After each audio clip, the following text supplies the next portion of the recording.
Death is one of the very few inevitabilities in life, and yet it's one thing many people do not like to talk about or plan for. However, that may be changing. Death midwifery is a growing social movement of people looking for a different kind of care, comfort, and meaning in the final stage of life. For more, we're joined by Rochelle Martin of Funeral Alternatives. She's a registered nurse who practices death midwifery. Sandra Martin is here. She's the author of A Good Death, Making the Most of Our Final Choices. And Imam Mohammed Afzal Mirza of the Ahmadiyya Muslim Jamaat in Mississauga, Ontario. And we welcome all three of you here to TVO tonight for a, how should I put this? For a conversation we probably need to have a lot more of, but still sometimes feels a little bit difficult to have. You two on the end, sit tight for a second, because Rochelle, I need to find out a lot more about what you actually do. Death midwife or death doula. What do you do exactly? Well, I like to think of myself as a bit of a death educator. I don't use the term death midwife or death doula particularly, although many people do. I want to be in my community someone who helps people consider death, whether that's something that's approaching imminently because they know they have a terminal illness, or something that is more of a meta, larger concept, like you were introducing, we're all gonna die. So helping people consider what that means for their life and how they live, for their end of life. You enter the picture while people are still alive. Whenever people want to talk about it. So people might consult at any point along the way. I've had conversations with people prior to death. And then I would say my particular interest area, what I'm very excited about, is helping families understand that they can care for their loved ones after death at home. That can be done in a much more meaningful, environmentally friendly, inexpensive way than we often do it when we hire out that care to the funeral industry. I have to know more about that too. Families can care for their deceased family members at home. That's correct. So after someone dies, whether they die at home or in the hospital, wherever they die, it's a family's right in Ontario to bring the body home and provide any after-death care that's required at home, and then transport the body themselves to wherever you would be buried or cremated. Let's just follow up on that a bit. I mean, presumably there's a limit to what you can do at home afterwards, right? You can't cremate a body at home, I presume. That's correct. There are locations where you can bury if you had a property that made that possible, and that would be more rural properties. You could bury in your backyard in Hamilton, but it needs to go in the deed, and that's something that's possible in Ontario as well. But no, mostly I'm talking about after-death care of the body, which may be up to 3 days of keeping the body at home, cooled with ice perhaps, as a natural way of preserving the body for a short period prior to a funeral service that could happen in a church or mosque or temple, and then burial or cremation. Can you embalm at home? No, and you wouldn't. I would recommend not embalming anywhere. It's not legally required. There are very few instances where that would be necessary at all. And I guess I should say, you mentioned Hamilton a second ago because that's where you do your work. How does one train to become a death midwife? In so many different ways, and that's one of the neat things about the movement, is that people come at this death midwifery. You described it as a social movement. I think that's a great way to think about it, rather than a protected profession or job title. Like, I'm a registered nurse and I have to maintain my college certification, but a death midwife could be anything. It's not a regulated profession. It's people coming at it from perhaps a ceremonialist perspective, or perhaps they're more interested in the environmental advantages of green burial, or perhaps they're more interested in the social and emotional process of preparing to die. So everyone comes at it with their different skill sets and offers their community, or in some cases when people are making a living at this, offering their clients these different these skills that they bring to it. But this specialization you clearly did not learn when you went to college, I guess, whenever, back in the day. That's right. It's not a part of the nursing school curriculum, although I have done workshops for nursing students, which is sort of exciting, about death awareness. But so yeah, I took a special course. There's a school now started in Canada, which is sort of exciting, but back when I took mine, there was not a Canadian option. So I took a course out of Austin, Texas, did the majority of it online, and then a in-person internship.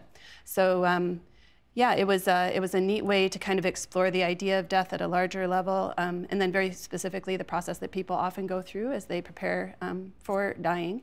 The dying process itself, what it looks like when people's bodies shut down, and then ways that you can care for a body after death naturally. How, just finally, before we get your two colleagues involved here, how busy are you? It's interesting. I do a lot of media media talking. Well, because we're fascinated in this. Yeah. I think, and that's my point. I think it's a new idea to people. People don't know that they can care for loved ones' bodies at home without the involvement of the funeral industry. So I think it's a new concept. I think people are much more environmentally conscious than they were 10 years ago, and people are starting to think, hey, what are we doing with this whole piece of life as we're dying? That we might live our whole life being concerned about where we buy our food and how we use fossil fuels, and then we get to this point of death, and then we do all sorts of really environmentally awful things with bodies and burial after death and cremation. And I think people are starting to think about that. And so I would say the environmental consciousness is perhaps the biggest push at present, and perhaps also just the aging demographic and baby boomers who have come of age in an era where they're starting to think about their dying as connected to their living, and wanting to personalize that, wanting to make it meaningful, not necessarily being satisfied with the status quo that was offered by previous generations. So I think it's sort of a coalescence of factors that way that make people more interested. Gotcha. Okay, with that background in place, thank you very much for that. Sandra, I bring you in at this point. How many obits do you think you've written during your career at the Globe and Mail? I've written a lot, but I think they're about life, not death. Okay. Death is only the precipitating incident. You were anticipating my next question, as of course you would, but you haven't answered my first question, because you've probably written, I mean, it's got to be thousands, right? I have written, yeah, I have, and I've actually written a book about it too, called Working the Deadbeat. All of which is to establish your bona fides for, you are somebody who obviously knows a lot about life, because you've written about a lot of lives, but you've spent a lot of time thinking about death as well, and I wonder what do you think about this as a sort of a burgeoning trend? What does it say about us? Well, I think that there's a lot to be said for what Rochelle is doing. And it reminds me of years and years and years ago when there were birth midwives, and people thought it was weird in this country to do that. The same thing now for death. People need to talk about death. They need to talk about what their wishes are, and that's why I wrote this book, A Good Death. I think that what Rochelle is doing is very, very interesting, and I think it's particularly useful for people who are spiritual, but not necessarily religious, not necessarily of a particular religion. And I think that there's a good role for death doulas, because we now have the situation where there's kind of a gap between what many palliative care teams are willing to do to help people in the dying process, as Jody Wilson-Raybould would call it, and willing doctors. Sometimes the patient, if the patient decides, no, I don't want palliative care, I want an assisted death, then that patient becomes on his or her own. I could see a doula coming in very easily there and helping the family with all the psychosocial talk and all that sort of conversation that needs to take place. So presumably you do agree this is going to be the coming thing when it comes to death? You mean, when it comes to death, it is a coming thing. Okay, gotcha. Imam, I want to bring you in now.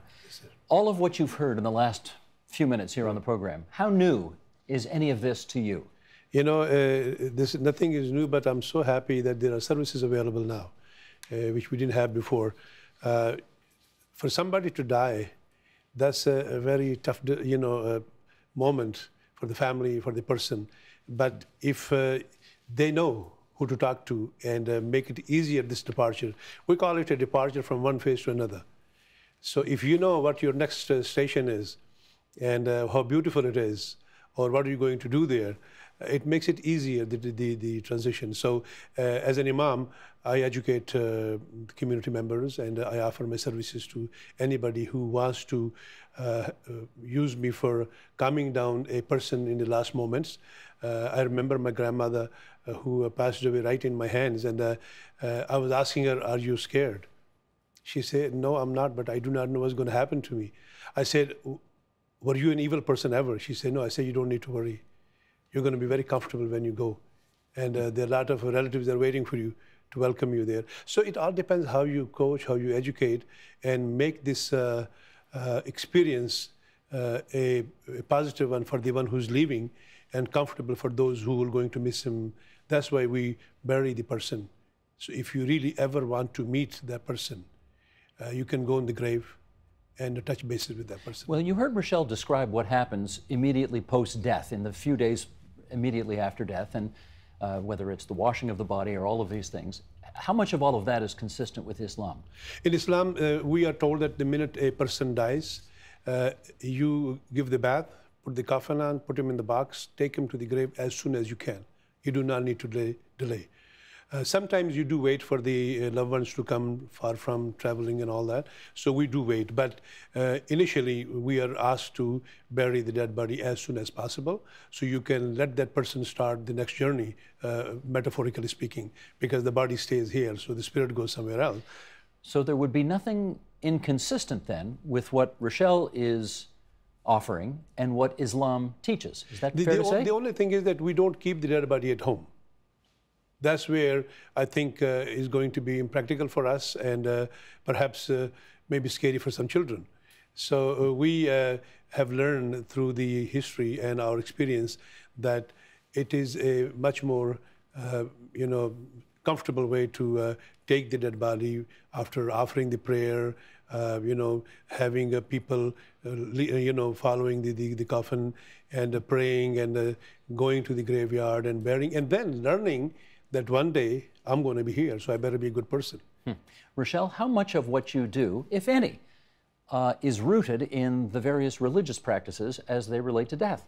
When you mention children, I think that's interesting that kids who are involved in that process of death, and I think different religious communities have maintained that and done a much better job of keeping death as part of life and as part of the community and the life cycle, so that kids who have an opportunity to participate in the time leading up to a death and in the mourning and grieving process, the burial process, I've only experienced that as being so good for children to be participating and not so much a scary thing. I think it's important for us to remember that religious traditions like Islam, Judaism, and then cultures all around the world and throughout time have been doing this. Not necessarily keeping the body at home, and even with the death midwifery movement, a body might be impractical for the family to have the body at home. And perhaps I've heard a lovely story of a family that used a local yoga studio for their child who had died. And that was an opportunity for the community to be together in a space that was warm and welcoming and local and let that family really experience and take the time they needed to grieve that loss. So I do think that there are ways that we've always done it, that this isn't new, it's not some newfangled idea. No, it's more of a reclamation of what we've done in the past, as humans throughout time in many cultures and many religious traditions. And it's really only North America recently that's become sort of preoccupied with embalming or with the burial in hermetically sealed coffins and within cement vaults. Islam does not embalm, right? No, we think the only time you do that when you have to transport the body from one country to another, and maybe for a certain reason you want to do this, we don't recommend. It is not recommended in religion. You do not need. If you bury the body right away after it expired, in a few hours or maybe in a daytime, so then you don't need that. Yeah, but I think it's required if you're shipping a body from. Yes, correct. That's why you're saying correct. it. Exactly. Yeah. But Sandra, in Islam, in Judaism, maybe according to your practice as well, there's sort of an obligation to get it done quickly, isn't there?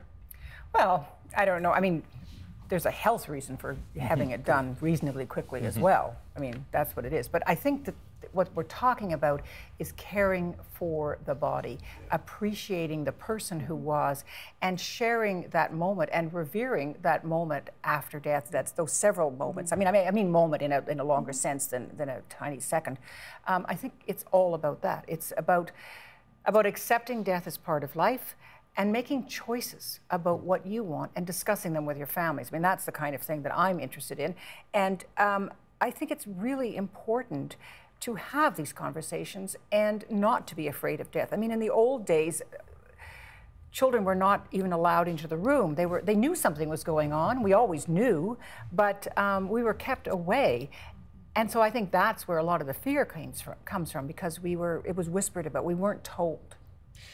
But we still, I mean, everybody knows everybody's going to die, but we still find it icky to discuss a lot of this stuff. Why do you think? Well, I don't know why. I don't find it icky. I'm actually, I can be a real bore on this subject. Well, try not to be. I'm doing my best.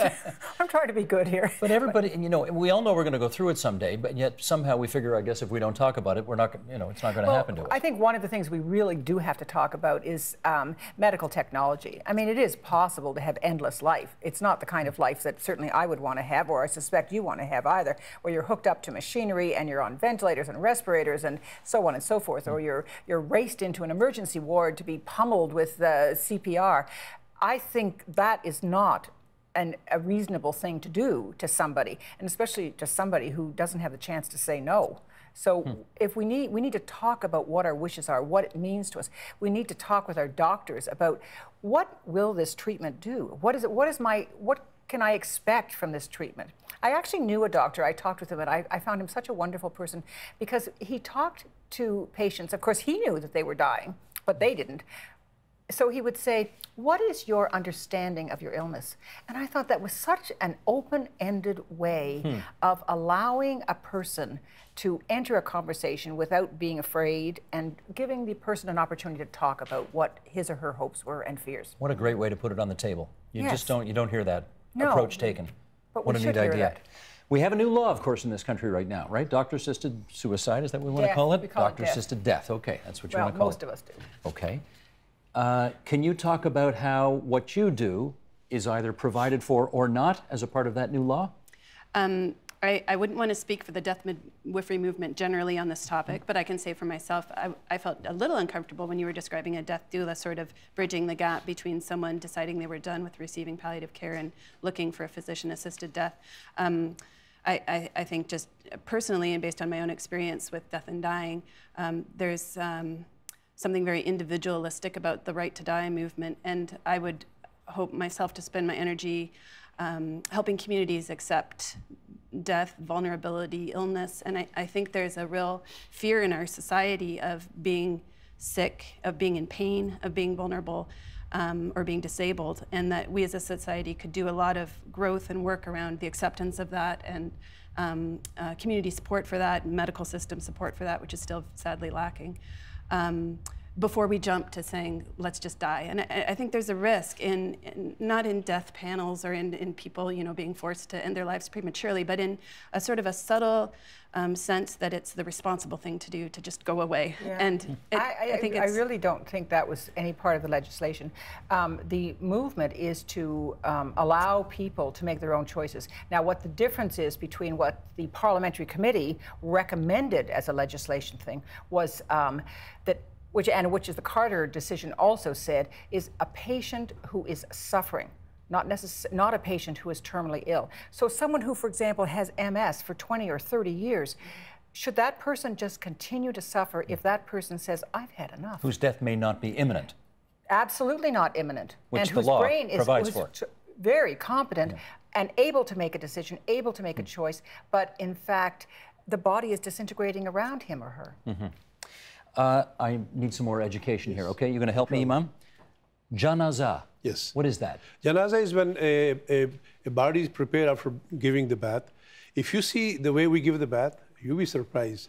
Sometime a person told me, you know, the way my father, you guys bath, I don't think he was taking shower that clearly and that, you know, thoroughly. Well, who does it? We have teams made for males and females, and they are very happily devoting their life, volunteering. So when somebody dies, we just call them. We have a group leader. She calls 4 or 5 her, you know, co-workers, and then gentlemen, they also do that. They come in, the room is ready, they go and they give the bath.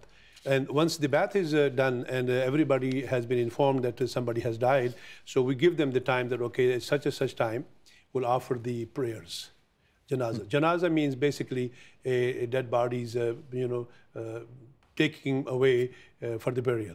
Let's do an example people may be familiar with most recently. Muhammad Ali. Yes. He had a janazah, Yes. did he not? Yes. He did? Yes. Okay. When he was put in the box and the imam led the prayer by offering some silent prayers and then loud prayers, it's very simple. The dead body is in front of you, you are an imam, you're standing there, you say Allahu Akbar, and then you start what you do, you seek forgiveness for everybody who is in that room.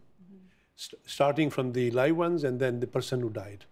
And I think what I have learned throughout the years, that if you educate people, you know, there is a fear when somebody's, you know, on that level where it thinks, okay, you know, my time is up.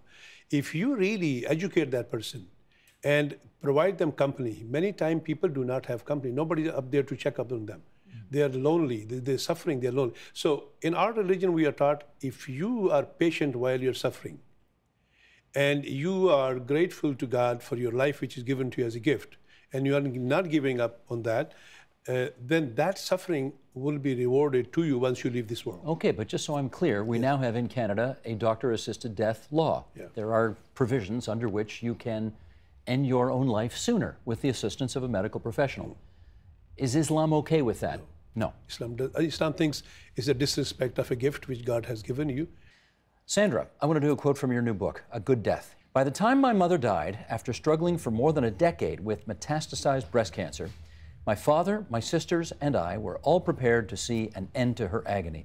What still bothers me, though, is that we never talked, my mother and I, about fear, treatment, how she hoped to be remembered, or what she wished for her children. If this new law is an indication that we are, as a society, more prepared to deal with death directly, your story suggests we've still got a long way to go. Is that right? Well, it's interesting. You know, I thought my mother had a good death when she died. It was a long time ago. It was 1982. But when I was writing this book, she kept coming out of my fingertips, and I kept thinking about that. But what I'm talking about in my book, at that time, my mother was ashamed of her illness. She feared people knowing. Oh, we don't feel that way about cancer anymore. No. So times have changed. But I also didn't know how to talk with her. And so we didn't talk with her. So it was all our responsibility. There was a time when people wouldn't tell you that you were actually dying. Doctors wouldn't tell you that. So it's from that time. What I'm talking about in my book is really a different thing, which is who controls dying? Is it the doctors or is it the patients? What's the answer? Who gets, well, I think it depends very much on the patient and the patient's choice. Not everybody is going to ask a doctor to help them die, and it is not up to doctors to offer. That is not what's going to happen. And if you talk to any doctors, that is not what they want to do. They would much rather have palliative care, in which you could have sedation, where you are unconscious and you have a morphine or some other drug that relieves your symptoms, but actually keeps you unconscious, and you are denied food and drink until you die. Now, that is hastening the death, but the intention is easing symptoms. That is what most people are going to do. And if that's what they want, that's fine with me. I am not going to impose anything on anybody else. But the idea that patients have a choice and this power balance might shift a little from doctors making all the decisions and telling you what's happening or not telling you what's happening, and patients talking about what matters to them in their lives, that's what's changing. Rochelle, let me give you the last minute just to talk about what your hopes and expectations are for this new movement that you're sort of on the crest of right now. Yeah, I think I agree with both of my fellow panelists in saying that I hope that it's something we talk a lot more about, that we become more comfortable with it, that it's something that it's sort of the final frontier. We've started talking more about sex, we can talk about religion, we can talk about money, but death is sort of the last frontier, and I think we're starting that conversation.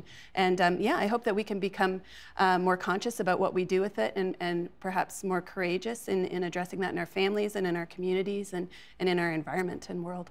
Great. My thanks to the three of you for coming in tonight and helping us out with this. Rochelle Martin, death midwife, death doula, what's the title you like? Death midwifery educator. Okay, that works too. Based in Hamilton, Ontario. Imam Muhammad Afzal Mirza from Mississauga, and Sandra Martin, the author of A Good Death, Making the Most of Our Final Choices. Thanks, everybody. Thank you. Thank you. Thank you. Help TVO create a better world through the power of learning. Visit TVO.org and make a tax-deductible donation today.